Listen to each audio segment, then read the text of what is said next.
Good morning, folks. Welcome to the Future of Public Transit in Miami-Dade County.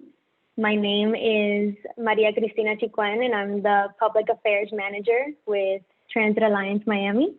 For those of you who may not know of Transit Alliance, we're a nonprofit organization that advocates for walkable streets, bikeable neighborhoods, and better public transit. I want to start off by just thanking our wonderful panelists for joining us this morning, and our partners, Transit Center in New York and the Alliance for a Just Society, who are helping organize panels just like ours with advocates across major cities in the US this week. For our audience joining us today, we're gonna have the chat box open throughout the event, and we encourage everyone to join the discussion. If you have a specific question for our panelists, please send it through the Q&A box, not the chat box. And my colleagues, Marcia and Derek, are going to be monitoring the Q&A box throughout the event, so feel free to send in as many questions as you may have. And let's see, just waiting. Cool. So we have everyone on camera. And I just wanted to give folks just a quick overview of how the event is going to flow. So we're going to start off with introductions. And then we're gonna play a quick video that was submitted by our coalition members. And then we're gonna start with a panel discussion. And then we'll close, hopefully, with an additional Q&A for the questions that we weren't able to get to during the discussion. And now, without further ado, I just wanna get started with introductions. And I really can't think of a better group of elected officials to help really set the tone for what we really need for better public transit in Miami-Dade, through policies that are really going to center the gravity of the current emergency that we're facing, while also looking ahead to the role that transit is going to play in our economic recovery and in delivering equitable service to our current and future riders. And with that, we're going to get started. The panelists are now going to introduce themselves. And I would like each of them to share a memory about the first time that they rode public transit in Miami-Dade. This could either be if you got on a bus, a train, or even if you just happened to walk or ride a bike. We'd love to hear your experience. And please, panelists, keep your intros to 2 minutes. I'll let you know when we're getting close to that 2-minute mark.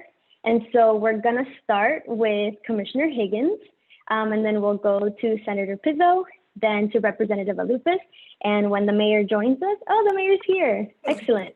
I'm so sorry to be late. With her. No, you're fine. It's absolutely okay.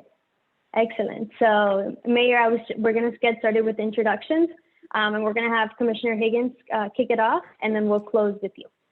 So, Commissioner Higgins, take it away. Sure. Hi, everybody. Good morning. Great to be discussing the future of public transportation.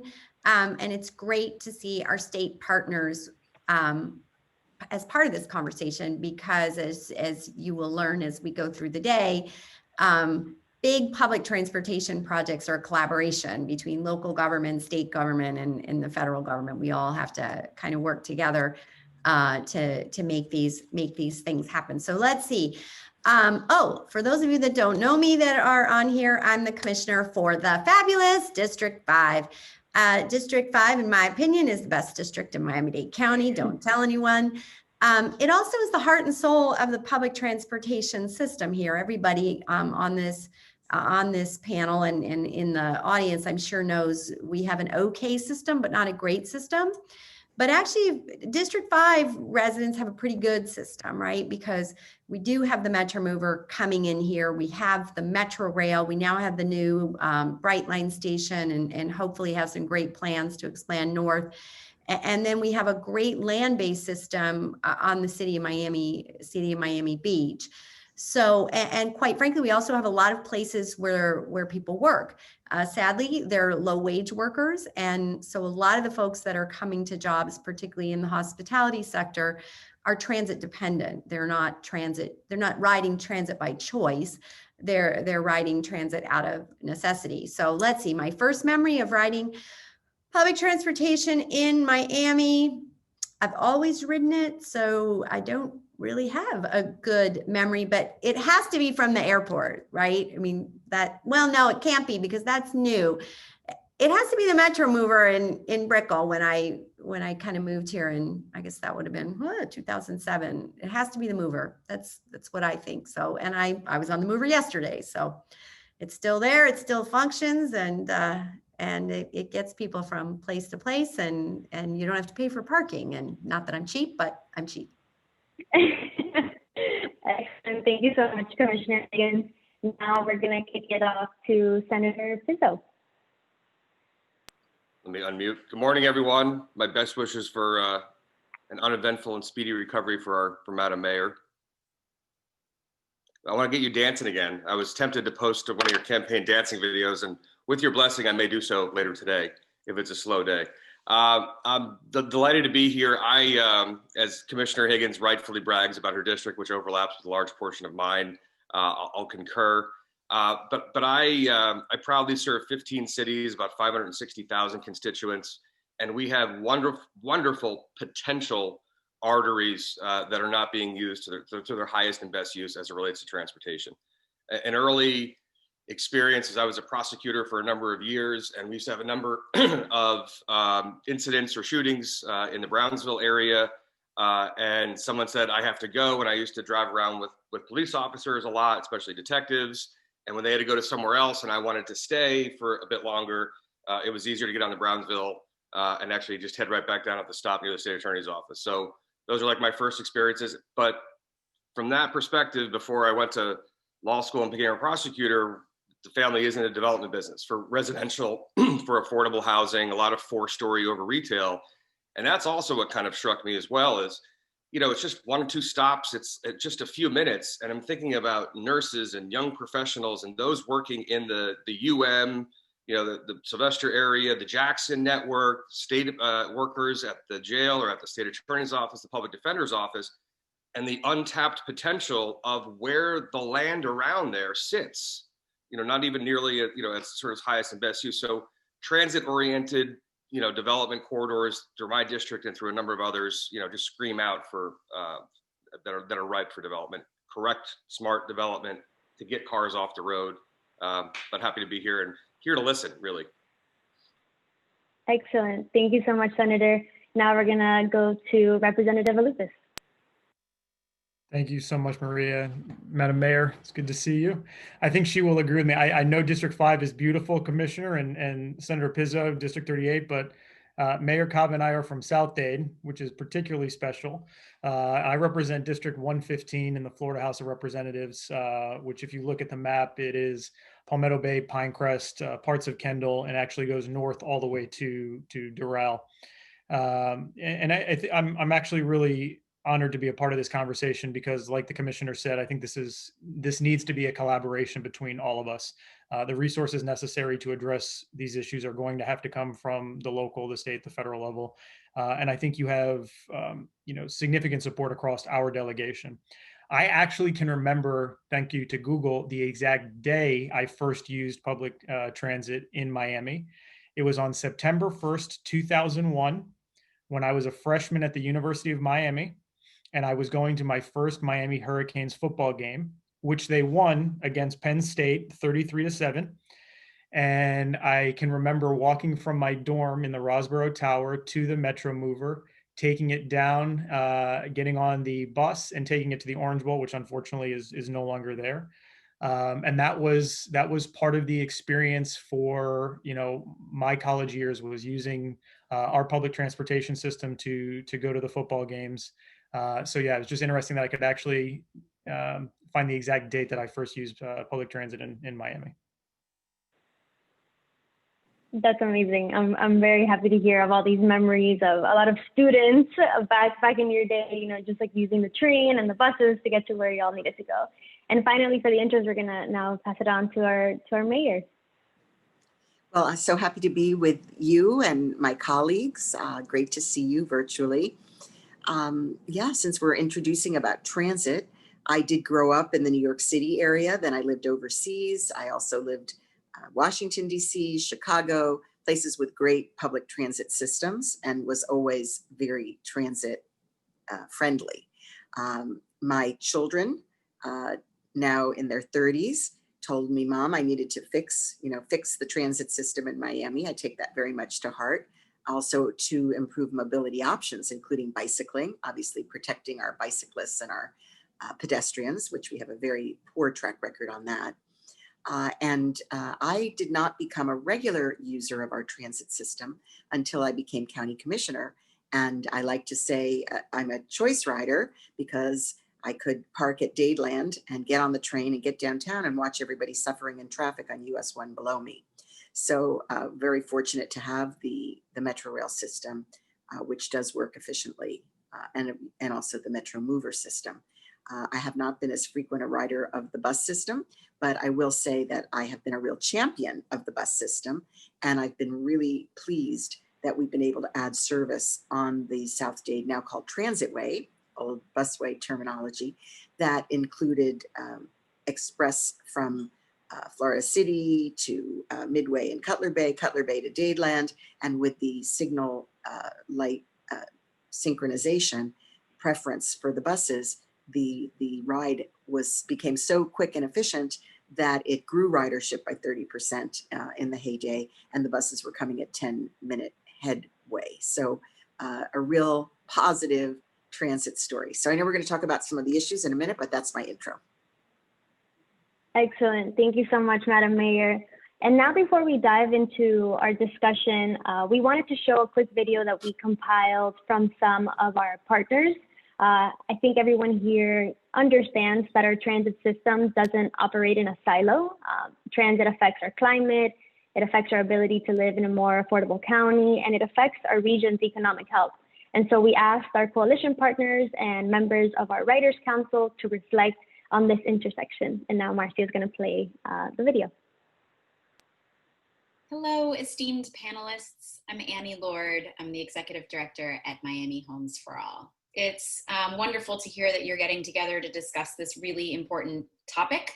Transit is also, as you all know, super important to affordability in our county. I just want to throw a couple of figures at you. One is across the county, we're spending at least 25% of our income on transit and transportation to our jobs and other important amenities. And you know, the median homeowner in Miami-Dade County will spend upwards of 70 to 72% of their income on their housing and their transportation costs together. So it's really well and good if we build low-cost housing all across the county, but if we build it in places that are really expensive to get to and from, we may not actually be helping families all that much. So I hopefully you'll consider, especially as we get into more remote places in the county, you know, we really want to prioritize housing developments along transit corridors that are, you know, allow for less expensive transportation to job centers, education centers, and health centers. Thank you so much for considering it. I know you guys are all over this. Hi, I'm Matt Hagman, Executive Vice President for One Community, One Goal at the Beacon Council, where our focus is driving economic development across Miami-Dade. Through our community-wide effort, One Community, One Goal, we aim to not only impact Miami today, but shape its economic future. A future that is more innovative and entrepreneurial, inclusive, and sustainable. Transit sits at the heart of this effort. The better our transit system is, the more economic success we'll have. After all, good, accessible transit is about freedom and opportunity. The freedom to move where you wish to go, and the opportunity to pursue the priorities, ideas, and dreams of your choosing. Good, accessible transit drives economic development by connecting people to jobs, schools, and professional training. In addition, studies have shown that places that rank high on livability standards, parks, open spaces, and transportation are better able to attract and retain talent. But not only that, good transit is about economic opportunity for our entire community. There are many drivers, of course, to upward mobility, education, affordable healthcare, housing, but transit is a key part of the puzzle. Social mobility, after all, requires physical mobility. As Harvard Business School professor Rosabeth Moss-Cantor said, when it's possible to move around by public transportation, horizons widen and aspirations soar. With good public transit, the next would-be small business owner can connect with a mentor that provides know-how to help them take the leap. The young, aspiring executive can get to their internship or even get to the interview for the internship that will provide invaluable relationships and life learning. Or the entrepreneur who wants to launch a tech startup is able to connect with other entrepreneurs, gaining the inspirations and insights and confidence to go for it. That's why, as we think about our public transit future here in Miami, know that the better we do in expanding our public transit options, the greater the impact we'll have on our economic future too. Hello, I'm Zalala Medefris, and I'm the Vice President of Policy and Advocacy at Catalyst Miami. We at Catalyst Miami know that having accessible and affordable transportation is essential to having a good quality of life in our county. We know that a late bus can make a huge difference in a person's ability to keep a job. As our climate warms, waiting for hours in the hot sun for a late bus can pose health risks, especially since many of our stops don't have adequate shade or tree cover. And this is particularly harmful to our senior populations. Whether you're a pedestrian out of necessity or because you're environmentally conscious, you should not have to fear for your life during your commute. We support Transit Alliance Miami in improving connectivity for all, and especially for those with limited access to private vehicles in our county. Thank you so much for having us. My name is Nick Arce, and I am a student at the Honors College at Miami-Dade College within campus, right in downtown Miami, and I've been a longtime resident of the Miami Springs and Virginia Gardens area, and I am a representative on the Writers Council for Transit Alliance Miami District 6. And transit, public transportation is important to me because I've seen how it's allowed for individuals like me, individuals like my mother, to access the opportunities that are needed to thrive. Ever since I was young, I saw my mom take the bus to her job as a domestic worker, and I personally take the public transportation system to get to school, all the way from Okeechobee to Government Center. But I've also seen how it's important for other individuals who aren't like me. I have friends who live in West Miami-Dade County, and they're stuck in a very sticky situation where they don't have public transportation and they felt like they're left with no options. So it's not only important, public transportation is only important for people like me, but also seeing how it could provide access to plenty of people who live in Miami-Dade County as well. Excellent. Well, I just want to say thank you to our partners and to Nick from our Writers Council, because for us, it's very special to hear how we can all move Miami forward through a stronger transit system. And now, as we segue into our discussion, I want to first reflect on the current moment that we're all living. While the title of our panel is The Future of Public Transit, we would be remiss to not acknowledge the present situation affecting our transit system.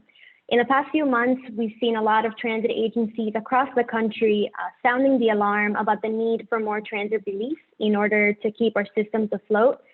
Here at Transit Alliance Miami, we've joined advocates in major cities calling on Congress to allot more transit relief dollars to help agencies keep the lights on, because we know that without additional help from the federal government, we might not be able to do that sustainably.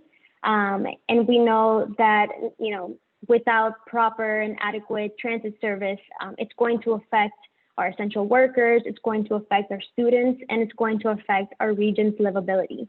And with that, now I want to open the discussion with our panelists who are going to share their top priorities for better public transit and mobility in Miami-Dade, and really help us, chart the course to what better public transit in Miami-Dade looks like. So panelists, just as a reminder, we're going to have 5 minutes for each of you to discuss your priorities. And then we're going to pause in between each panelist to take some questions from our audience. And we're going to get started with Mayor Levine Cava. I'm sorry, could you start with somebody else? Somebody's at the door. I'm so sorry. I'll be right back. No worries. We can start with Commissioner Higgins. Myself. I have to unmute myself. Okay. Well, I think one of the things I feel pretty proud about the county is I've been on the commission 2 years. And one of the reasons I ran to be on the commission is the county had not made a public transportation decision in at least 10 years since they decided to expand Metro Rail to the airport. And on a number of projects, they made no progress in over 3 decades. And I am, and I'm not saying it's because of me, I do think our commission really finally, quite frankly, stopped the bickering. Like, if it's not my line, you don't get your line. And we began to make decisions collectively as a team that said, what projects can be advanced? Because in my opinion, if we get a car off the street in anybody's district, we solve the traffic problem for everybody's district. So my priorities are to continue to advance what I call the longer term expensive projects, right? Which are always rail, and they always take forever. Those are at a minimum 5-year, maybe 10-year projects. And so that includes making sure we connect Miami and Miami Beach, that we, quite frankly, we're beginning to possibly make some good progress on the Northeast Corridor, which will be a public-private partnership. We've got, a lot of developers, and to what Annie was talking about is if you can build housing near transit, it solves an affordability issue because you don't have to have a car, et cetera, et cetera. So those kinds of things, but we also have to look at some of the that are faster and easier to implement, and that, quite frankly, is BRT projects, and we'll be breaking ground this fall on the gold standard BRT down to South Dade, which many people, I don't think anybody on the commission's ever ridden a bus rapid transit system of that great, except for me, because when I lived in Mexico City, not only were they built, they were existed, and they built more, and they really are an above ground subway. So it's a pretty fantastic experience. And they can also be built in 2 to 3 years. So we'll all be alive to see this actually implemented. So that's extremely exciting. And of course, the option to expand a rail exists should the density ever catch up there. But that project has allowed us to reimagine things like the East-West corridor, where, quite frankly, we never thought we'd made progress. And we collectively have a beautiful, I don't know if you all have seen the layout of the bus rapid transit system from, way out in Tamiami all the way coming into the MIC, the intermodal center at the airport, and then continuing into downtown. It's a fantastically innovative solution, because what has been happening is, as we're evaluating different things, people are opening their minds, because I realize we were all promised Metro Rail, Metro Rail, Metro Rail. I was promised it too. I've been paying my half penny, right? Forever. But during that time, technology has changed, cost has changed, new solutions have changed. And for me, I don't care what promises were, the half penny. I don't even know if I was born when they promised the half penny nonsense. So we got to stop obsessing about it. The promise of the half penny is about getting people moving. And so when we begin to open our minds about, can that mean better bus service? Can that mean better trolley service? Can that be bus rapid transit? Can it be monorail, right? Versus, does it have to be Metro Rail? Can it be Metro Mover instead of Metro Rail? And when we begin, can it be water-based, waterborne transportation? And so what we've got to, and I do believe the public is now slowly coming with us to begin to say, the future of public transportation is getting people moving. And it might be on Metro Rail, but it might be on quieter, quicker, less expensive modes. Because what matters to a transit rider, let's remember, the people that complain are often not transit riders. So they're imagining what it's like. But for those of us that live and ride transit every day, we know what we want out of transit. We want to get from where we are to where we're going quickly.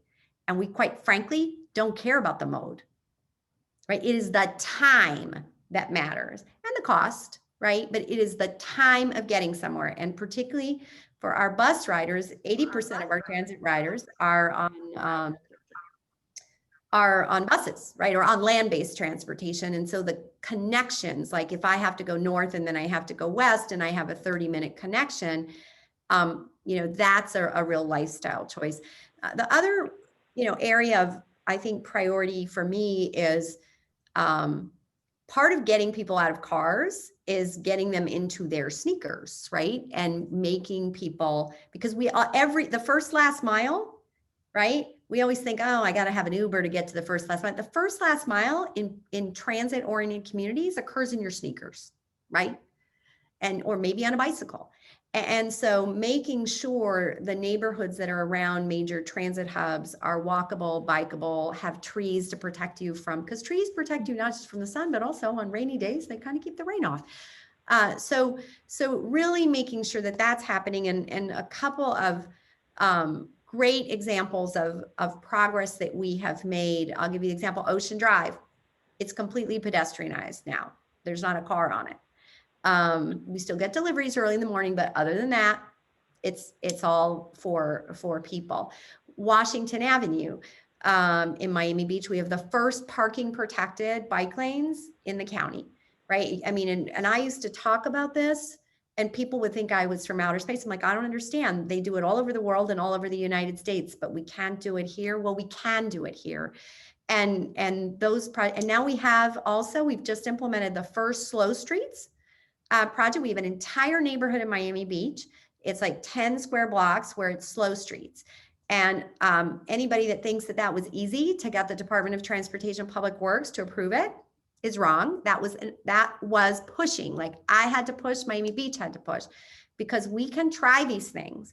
And if they don't work, we can undo them, because that was not permanent infrastructure. Well, guess what? It is working. And we can move to make that a more permanent solution and look for other neighborhoods to do that. And as a result, we see bikes in the street, we see kids in the streets, we see cars going slower. And in residential neighborhoods, that's what we want. We want cars going slower, because cars are part of our ecosystem, right? Part of transit is making the car life better, but we've got to have a better balance. Right. So I guess I'll let someone else talk, but those are some of the things that matter to me anyway. Thank you, Commissioner. I'm going to take one question that we got from one of our audience members. This question is from Victor, and it says, Commissioner, what are the prospects for getting buses their own dedicated lanes so bus riders are prioritized and rewarded for being part of the solution and aren't stuck in the same traffic as drivers? So I think there's a couple of really good projects. I mean, obviously the Transitway in the South is the obvious solution. We now have a dedicated bus lane on 836 for the folks. I realize not too many people are commuting during COVID, but that will, fingers crossed, and with the vaccine next year. So we have actually built on 836 a dedicated bus lane. Matter of fact, tonight, I'm pretty sure we probably have some friends of mine from Miami Beach participating, Jose Gonzalez, maybe Commissioner Samuelian. The three of us are going to be participating in a public meeting for FDOT to put dedicated bus lanes on the Julia Tuttle. And so we have a short-term plan for that and a long-term plan for that. The long-term plan is to connect the express lanes, right? But the short-term plan is what can we do with what we have now to make that happen? And so as you can see, we coordinate together. We're even going to be on the same public meeting together. So we all hear the same thing and are able to collaborate afterwards. By the way, anyone that wants to join, there's 3 of those meetings this week. If you're interested in that tonight, I'll be there with the Miami Beach folks this afternoon. Excellent. We do have the study on Biscayne Boulevard for the lane elimination study. I believe that needs to be pushed a little more rapidly, but that's there. And then if you look at what we have planned, when you begin to look at the Miami Beach connection, right? If we build the Bay Link, once you get to Miami Beach, we have some historic preservation properties, makes it hard to build a train. Okay, really, like the federal government we're going to have to fight that if we ever want to do it. But in the meantime, part of that locally preferred alternative we approved involves transforming Washington Avenue into a complete transit street, right? So you get off the train and you're immediately whisked up to the hotels or to the convention center. And so that would be a dedicated whatever bus lane, but also that. So little by little, we're making progress, and I think the holy grail is going to be Kendall Drive, because there's a lot of emotional resistance, right? Like people, and they've never seen it work before here, where if I take away a lane of traffic and I allow transit to use that, does it make my car commute work? And so we've got to get a few of these other projects in less sensitive areas built so that we can begin to show that it does work. And because, you know, the folks in Canada, I mean, they have horrible traffic, and they're there, and I don't blame them. Speaking of Kendall, I mean, I want now to have Representative Aloupis talk about his priorities, because, you know, he does represent some portions of Kendall. And I think, you know, especially for our audience who may not have the ability to, you know, be as, you know, tuned in to what's happening at the state level, I think it's going to be great to hear what your priorities are. So take it away. Absolutely. Thank you, Maria. So I'll start. I'll talk a little bit about. Sorry, I know we were only supposed to have 3 priorities, but I'm going to ask to suggest 4, if you'll permit me, Maria. Don't worry. But I will underscore, and I think all my colleagues agree, like there is an urgency to this issue that we cannot ignore. Whether you're looking at it from a quality of life perspective, from an environmental perspective, and I think it's almost like a cultural perspective. And I please, Madam Mayor, if you didn't say this, tell me I'm wrong, but I think I've heard you say it, because this is my concern, that we are almost becoming numb to what our reality is for transit. And we live in a community where you almost acknowledge that it's going to take you an hour or more to get to work every single day, and that you're willing to sit in your car for an hour every day to go to work. And that has been my reality. I have a job. I run an education nonprofit. I live by the Falls Mall. I work in the United Way building just west of Brickell. And prior to COVID, every single day I would sit in my car for 1 hour on US 1 to go to the office, and then an hour coming back. You know, further complicated by the fact that we have these remarkable innovations like Waze, which have turned our neighborhoods into thoroughfares, which is another issue in and of itself that we need to address, because you know, children can no longer play in front of their houses when people are driving by at 45, 50 miles an hour. But, you know, for a lot of individuals, we've become numb to this idea that we will spend 2 hours a day, 10 hours a week, 40 hours a month sitting in our cars going to and from work. And I think part of the urgency of this issue is to make sure that that is not our culture, right? That we don't just permit that, because that doesn't have to be the reality. And I know that our history has sort of allowed that to become embedded within us. And again, I'm an overly optimistic person, so I think we can break that. You know, from the state perspective, a lot of our focus has been on securing dollars for individual projects in districts. And I'm going to call on my colleague, Senator Pizzo. I think we need to find, and I'm actually going to ask the Transit Alliance for their help in this. I think there needs to be better coordination from the delegation in terms of what projects we are asking the state to fund. Now, I know this is difficult because each of us represent individual municipalities. So for me, for example, you know, one of the first appropriations I secured in the 2019 legislative session was a $1.5 million appropriation for the Underline, which is an incredible project. If any of you know Meg Daly, she is the definition of visionary. If you actually go to the dictionary, there's a picture of Meg under visionary, and what she's been able to build, and the amount of money that she's been able to raise to create a linear park in our community. But, you know, for me, you know, the way I approached my first 2 sessions in the legislature, it was to go to my municipalities, see what they would need. So for example, I represent part of South Miami. So, you know, their need for a pedestrian bridge.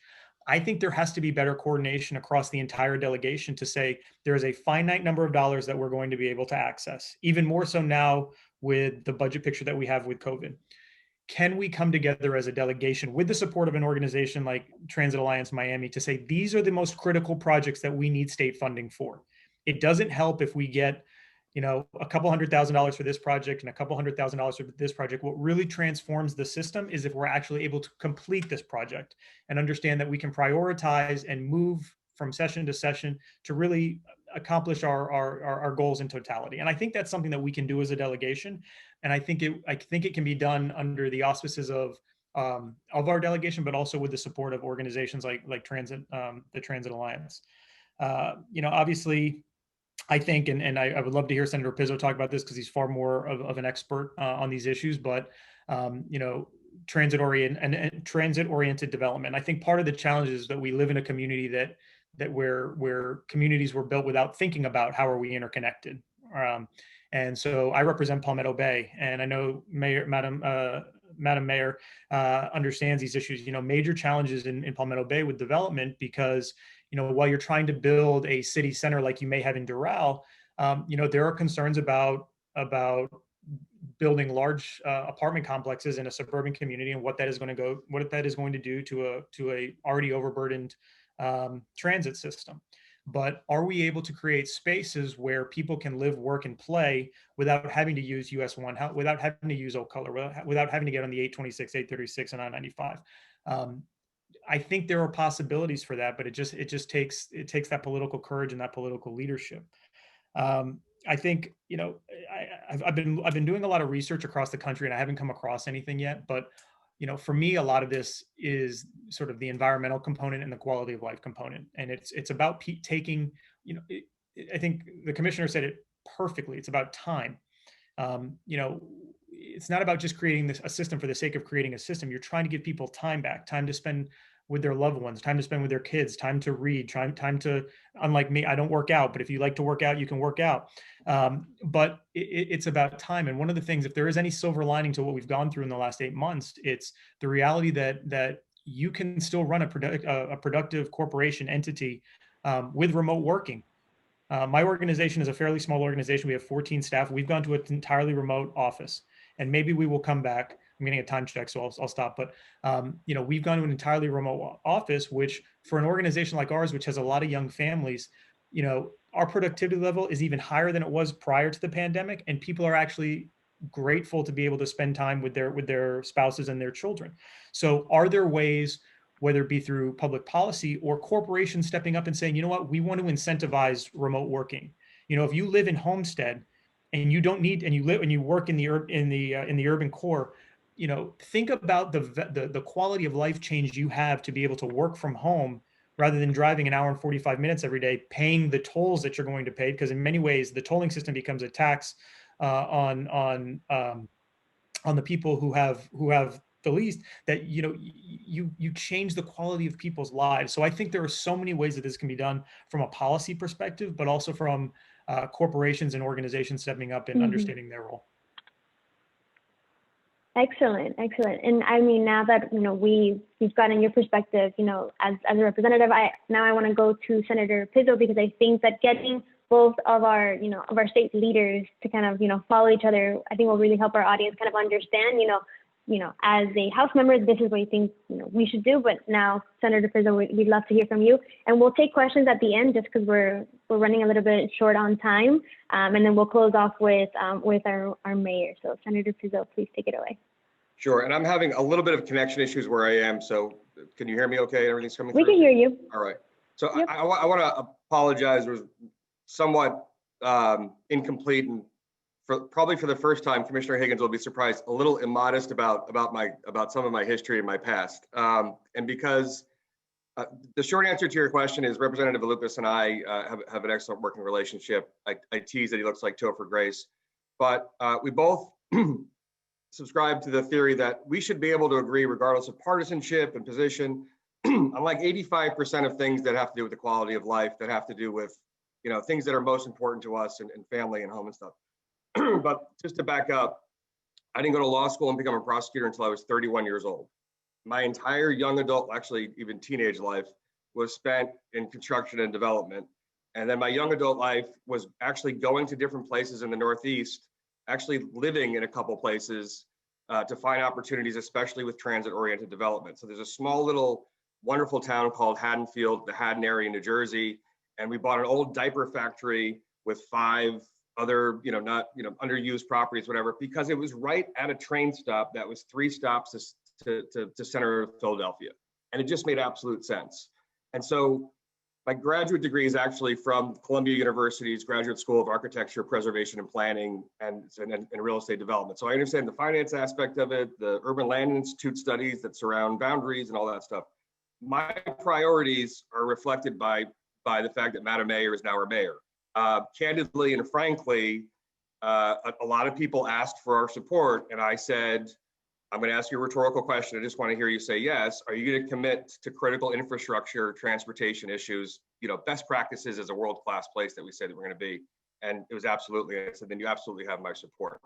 So for me, I consider, as an NYU undergrad guy, taking the 6 train down NYU or the 1 and 3 up to Yankee Stadium, it was just so easy and convenient. It really has to do with a lot of planning, and we've overdeveloped at areas that now have critical masses not served, and we have areas that are potential arteries to accommodate more critical mass, to make it like the Brownsville example that I gave you.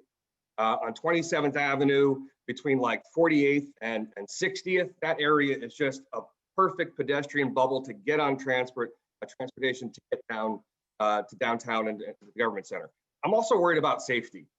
My district extends in a linear fashion from the Broward County line, Golden Beach, all the way down to South Beach, and I go all the way west to 27th and 32nd Avenue in some places. I have a number of people that have been killed in Sunny Isles Beach because of cars just, not paying attention. I have a cluster. I say I'm just, it's a pride thing, but I have sections and clusters of Biscayne Boulevard. I have from 14th, again, as I said, all the way up to the Broward County line. And I have young families, kids, bicyclists, pedestrians, and there's an entire burgeoning sort of culture of outside activity. And we want to be more pedestrian friendly. We want to encourage bikes and all that stuff. It's dangerous though. And just the traffic patterns and the development the way it is has developed not in an incongruent fashion with smart planning, is what I'd like to say. And to Commissioner Higgins' point, which I think is spot on, we have a couple scabs we need to peel off that may hurt, okay? There may be some bleeding, there may be some tough love measures, and some things have now like, oh, that's too expensive or cost prohibitive. What really is the price of not doing something correctly?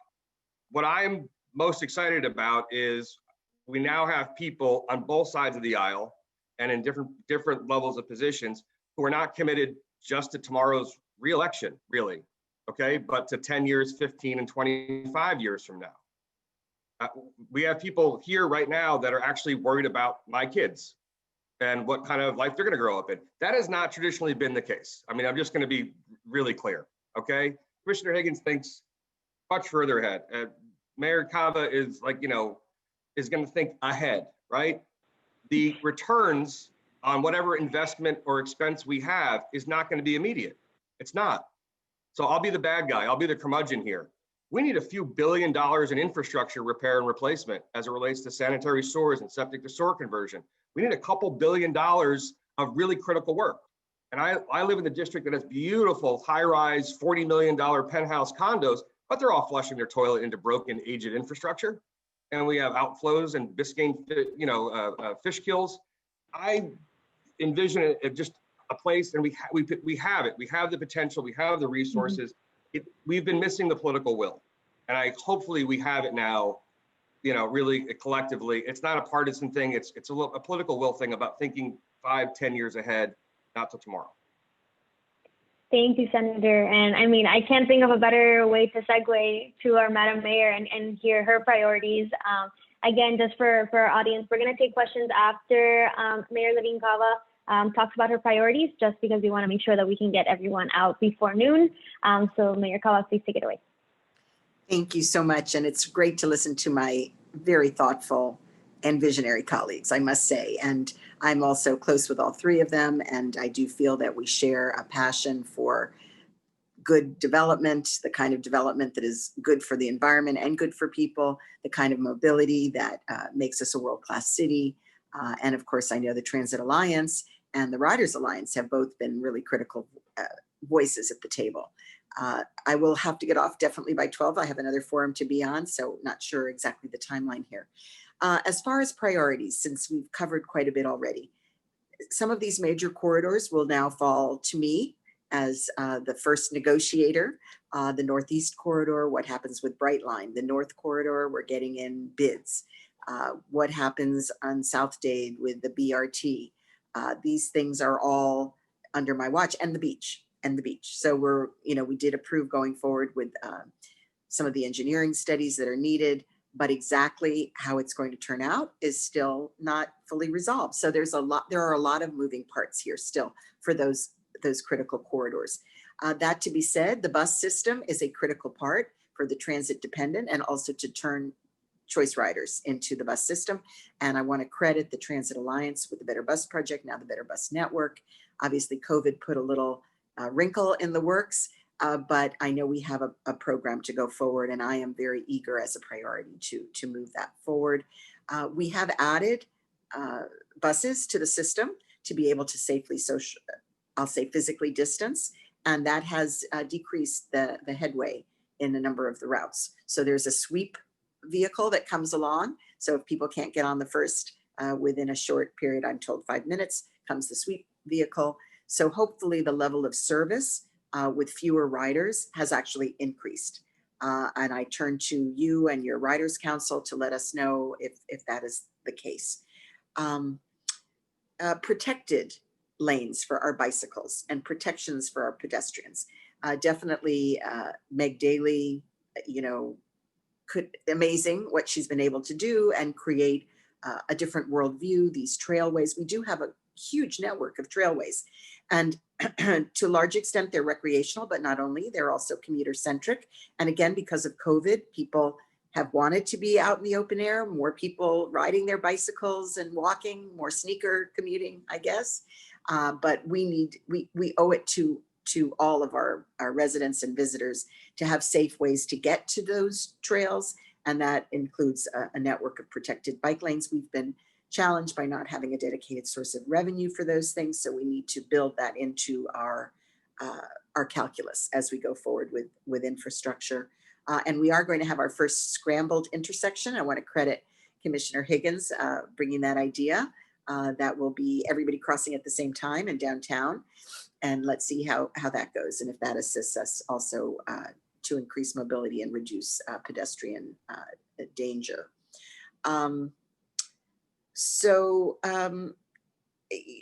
We have to coordinate better. The question came up during my campaign about whether we should have a singular transportation authority. That would be great. I don't think that's within any short-term possibility. There's a statement I like to make. Once upon a time, we lived in communities, then came categorical funding, and we've been trying to reinvent communities ever since. So you've got money that comes from the feds. They've got one system, the state, another, TPO, et cetera. So, but we can create opportunities to collaborate and plan more holistically. And so another priority for me as mayor is comprehensive planning. Our planning department in the county has been very, very dismantled and reduced.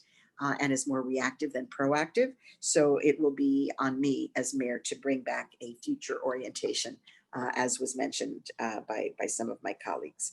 So, in the interest of time, I think those are the highlights of my priority.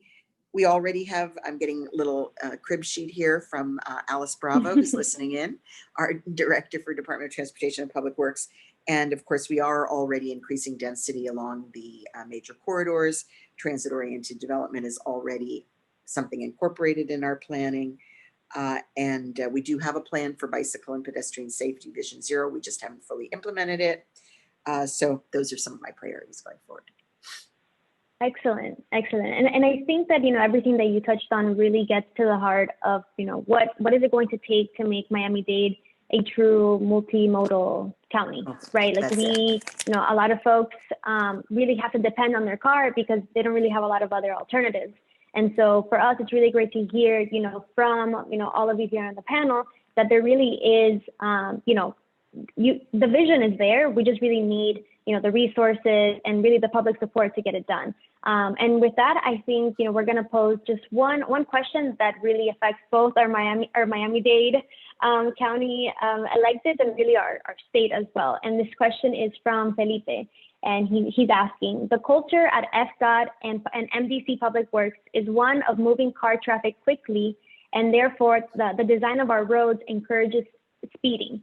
What is it going to take to change the culture at FDOT and MDC Public Works to one that prioritizes safety?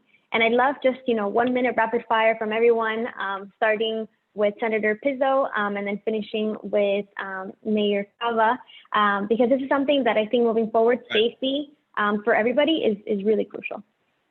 Felipe is my constituent, and I gotta be honest, one of the greatest transportation sort of advocates that we have, which brings me to what's critically important. Instead of all of these elected officials, and we've garnered and gleaned information, but talking at people and telling the people on here are willing to listen and say, listen, this is your input. What does it take? It takes saying, listen, we get that that's the antiquated model that was the aspiration for every traffic engineer who ever went through a university, but that's not our priority. That's not what we're about, okay?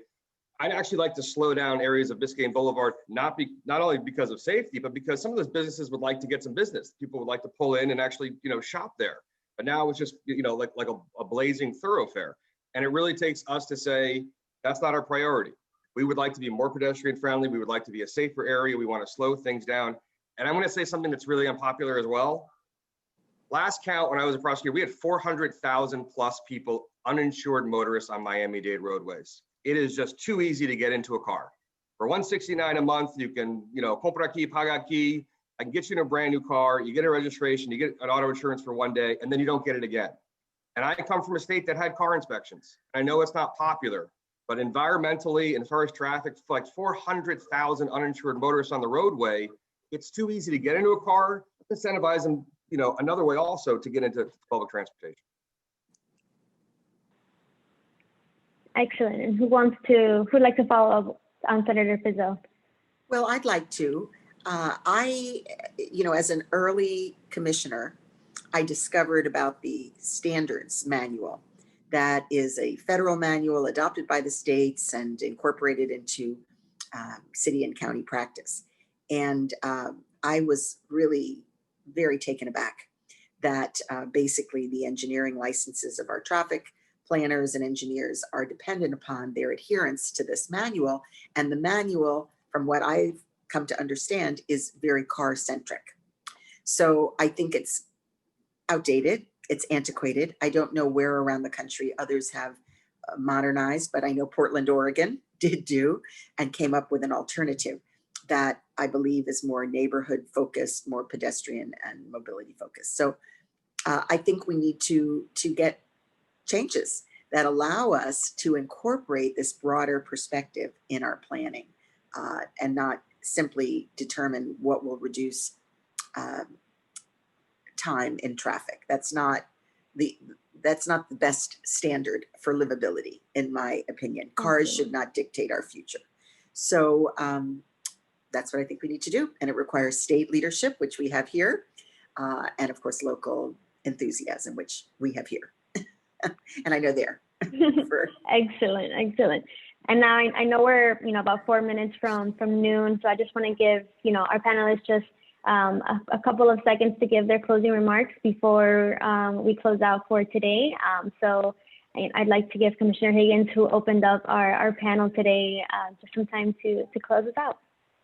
Well, I hope everybody watching, and I mean, the fact that we have 4 people that really like each other from all parts of government, right? From all parts of the county, we're all talking about the same thing. And so, and I guarantee you, if we had another 10 people that were from Miami-Dade County, whether it was in the state, House, State Senate, County Commission, or local government, we are all starting, we have the same songbook here. And that is that we are ready to change, and we are ready to lead that change. And to Felipe's point, we hit roadblocks a lot.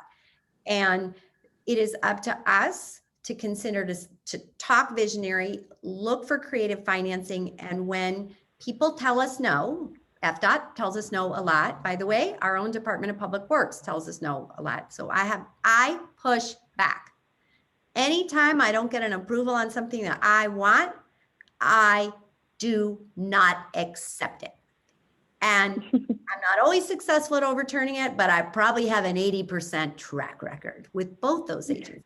They are not used to being questioned by people that care about transit, pedestrians, and cycling. They're not used to it. And so they follow the rule book. And so we have to continue to make it clear that in South Florida, in order to be an economic success story going forward with the kinds of population density we have, we're going to have to push all of our transit organizations and traffic organizations, like transportation organizations who are used to being car-centric. These people have been working in car-centric ideas for 40 years. Their parents were like a traffic engineer doing it. It's like an inherited skill. We are breaking a culture everywhere we're going, but today's panel is proof that it's happening. I know it's not happening as quickly as a lot of us would like, but you have real leadership here in Miami-Dade County, including our state folks, as you can see today. And we are willing to push back and ask for what we want and coordinate collectively and collaborate collectively to bring the mind shift and the money that we need to make these things happen. So keep feeding us good ideas. Thanks, Commissioner Higgins. And now I just want to pivot to Representative Aloupis to just close us out and take it away. Could I just say goodbye? Oh, and thank you so very much. Go ahead, Madam Mayor. And I look forward to hearing all of these good ideas. I know they're in the chat as well, so pass them on. Thank you so much for organizing this. All right, bye-bye, everyone. And Maria, I'll just need 30 seconds, and then we can, if we want to give the benediction to Senator Pizzo, we can. And I think Commissioner Higgins said it. We all like each other. Sometimes I like Jason more than other times, but in all seriousness, like, we're not only colleagues, we're friends. And I can't think of an issue that should have more political will than transit. And if you think about if you think about our districts, and obviously the mayor, is thinking about all of Miami-Dade County, the one unifying issue that you will hear in every district that brings us all together in spite of our differences is transit and transportation. So if anyone tells you there isn't political will to move forward, they're lying to you, because everybody is talking about these issues. And I think, as you have so clearly and beautifully exposed today, these are challenging issues that are interrelated with so many other things that are going to dictate what the future of Miami looks like. And, heaven help us if we don't figure it out. Thank you so much, Representative. And I just want to say on behalf of Transit Alliance and all of our partners and our advocates and our writers that we really appreciate all of you for taking time out of your days in the middle of a pandemic to talk about the future of public transit. We're very happy to have you all leading the way forward. And, we're definitely looking forward to collaborating with you all in the coming weeks. So thank you, everybody, for tuning in, and we'll talk soon. Bye, everybody.